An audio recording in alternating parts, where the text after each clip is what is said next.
काशीनाथ, हमें खुशी हुई तुम्हारी बहादुरी देखकर।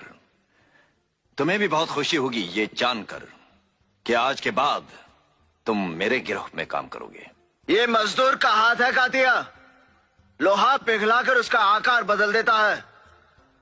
ये ताकत खून पसीने से कमाई हुई रोटी की है। मुझे किसी के टुकड़ों पर पलने की जरूरत नहीं। कीड़े मकोड़ों की तरह गली में रेंगने से बेहतर है यहां मर्दों में रहो, शेर की तरह।